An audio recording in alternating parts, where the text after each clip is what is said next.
वक्त हम हैं अलीगढ़ के गोंडा कस्बे में और ये है गांधी स्मारक मैदान, जहां पर किसानों की जो है पंचायत चल रही है। और जो है जिस तरह से 26 जनवरी को तिरंगा झंडे के बराबर में एक धार्मिक झंडा फहराकर जिस तरह से किसान आंदोलन को बदनाम करने की कोशिश की गई, उसी के विरोध में यहाँ पर ये जो है पंचायत बुलाई गई है किसानों के द्वारा। राकेश टिकैत जी ने जिस तरह से आह्वान किया था किसानों का और अपनी पीड़ा से किसानों को अवगत कराया, तो यहाँ किसान इकट्ठे हैं। और यहाँ जो इस पूरे इस कार्यक्रम की व्यवस्था में हमारे साथ हैं जो है धर्मवीर सिंह पत्रकार जी, जो वरिष्ठ पत्रकार भी हैं और इस किसान आंदोलन के गोंडा क्षेत्र के व्यवस्थापक भी हैं। तो हम जानते हैं उनसे आगे की तैयारियों के बारे में। तो जिस तरह से 26 जनवरी को जिस तरह से एक झंडा फहराया गया वहाँ पर, धार्मिक झंडा, तो उसे आप किस तरह से क्या समझते हैं उसके बारे में? तो हमारा ये जो तिरंगा है ये हमारी आन बान और शान है।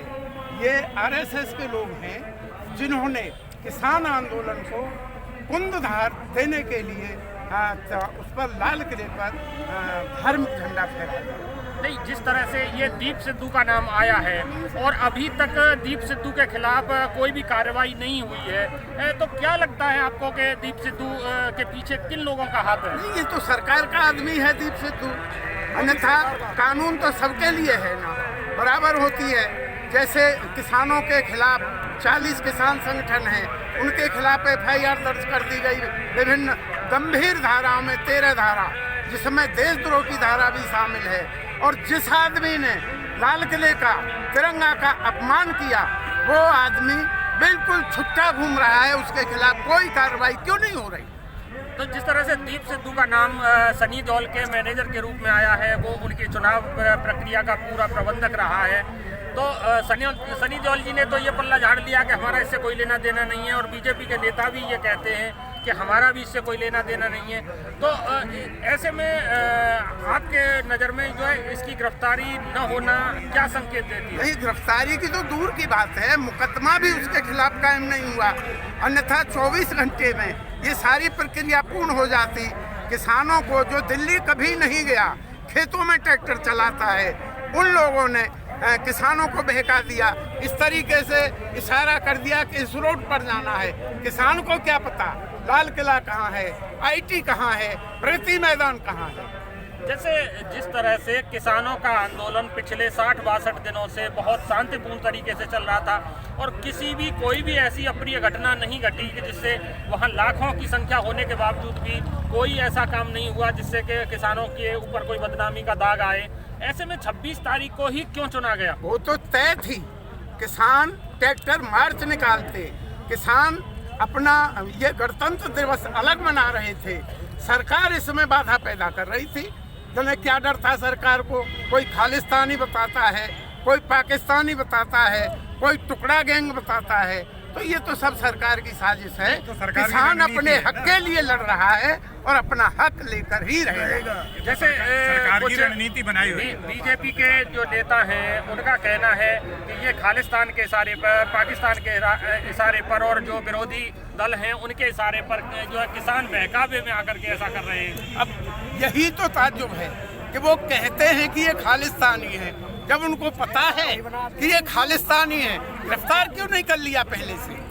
अगर खालिस्तानी होते ये 61 दिन 62 दिन या और लंबे अरसे तक शांतिपूर्वक कोई आंदोलन इस तरीके से नहीं चल सकता।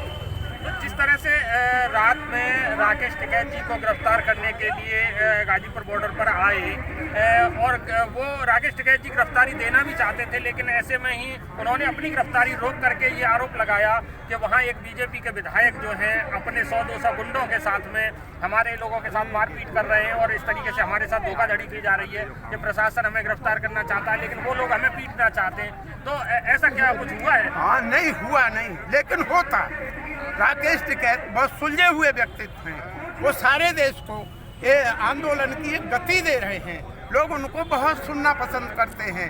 दूसरे लोग भी वहाँ जैसे टिकरी बॉर्डर है और सिंघू बॉर्डर है, वहाँ के लोग पंजाबी भाषा में बात करते हैं, तो वो सारे देश की समझ में नहीं आती जो टिकैत हैं वो किसानों के अत्यंत विश्वसनीय और हमदर्द नेता हैं। उनके पीछे ही यूपी का और सारे देश का ये किसानों का आंदोलन जारी है और जारी रहेगा।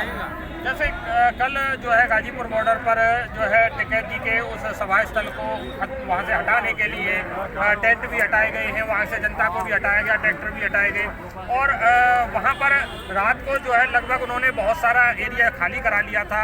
और ऐसे में जो जिस तरह से रात को जब टिकैत साहब का वो टीवी पर देखा उनको रोते हुए लोगों ने, तो एकदम से जैसे जब किसानों के जत्थे वहाँ पहुँचना शुरू हुए तो जो है सुबह पुलिस को भी बैरंग वापस लौटना पड़ा है।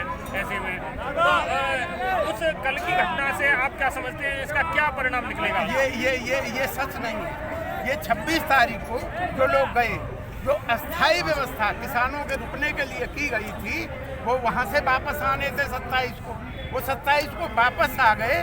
तो ये जो प्रिंट मीडिया है ये उन चीज़ों को दिखा रहा था जो वहाँ किसान वापस हो गए, वो टेंट खाली थे, लंगर खाली थे, उन चीज़ों को दिखा रहे थे।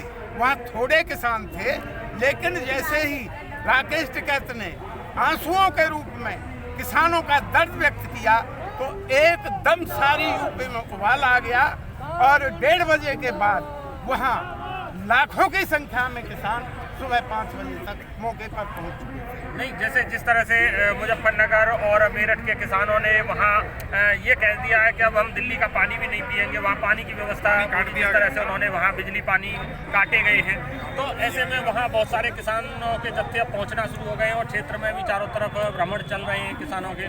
तो अब जो आगे की प्रक्रिया है आप लोगों की, क्या तैयारी है आपकी? तैयारी हमारी ये है कि यहाँ से जब हम जाएंगे तो खान पान सारी चीज़ें लेकर जाएंगे, वहीं बनाएंगे, वहीं खाएंगे। तो जैसे अलीगढ़ के जो किसान हैं वो इस आंदोलन में अपनी क्या भूमिका रखेंगे? भूमिका हमारी यही है, समर्थन है। वहाँ जाके टिकैत साहब से मिलते हैं, बताते हैं कि अलीगढ़ से इतने किसान आए हुए हैं, वो सबको मिलते हैं। उत्तर पश्चिम पूर्व पश्चिम चारों दिशाओं में जहाँ जहाँ किसान हैं सबसे मुलाकात करते हैं और कहते हैं कि इस आंदोलन को शांतिपूर्वक ही आगे बढ़ाना। तो एक अंतिम सवाल आपसे, क्योंकि आप मीडिया से जुड़े हैं, वरिष्ठ पत्रकार भी हैं, ऐसे में कहीं ना कहीं आपको नहीं लगता है कि जो हमारे देश की जो राष्ट्रीय मीडिया है, प्रिंट मीडिया हो चाहे इलेक्ट्रॉनिक मीडिया हो, तो वो कहीं ना कहीं पक्षपातपूर्ण रवैया नहीं अपना रही है कि वो सरकार के कहने पर आकर के और जो मूलभूत समस्याएं हैं किसानों की उनको दबाने का प्रयास कर रही है? टीवी चैनल पूर्ण रूप से सरकार के गुणगान कर रहे हैं, किसान की कोई भी बात नहीं दिखा रहे। मैं आपसे खुद एक सवाल करता हूँ, जहाँ लाखों लोग 2 महीने तक सड़कों पर बैठे हैं और ये टीवी चैनल कुछ नहीं दिखा रहे, केवल सरकार के गुणगान कर रहे हैं, इसका कोई न कोई ऐसा कारण है, या तो उन पर सरकार का दबाव है या अन्य कोई उनको मदद दी जा रही है। अन्यथा इस विश्व में ऐसा कहीं आंदोलन आज तक हुआ नहीं है और भविष्य में भी नहीं होगा।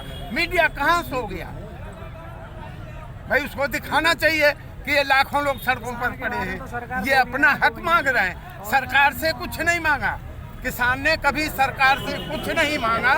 सरकार जिन काले कानूनों को थोप रही है, केवल उनका विरोध कर रही है, वो उनको खत्म कर दे। एक बात और मैं आपसे जानना चाहूँगा कि आप एक पत्रकार हैं, पत्रकार होने के नाते आप ऐसी मीडिया को जो कि किसानों की बात को दबाने का प्रयास कर रही है, उनके लिए आप क्या नसीहत देना चाहेंगे? अब मैं क्या नसीहत दूंगा उनको? क्या वो खुद उनको नसीहत ले लेनी चाहिए। नसीहत क्या है? ईमानदारी से काम करना चाहिए।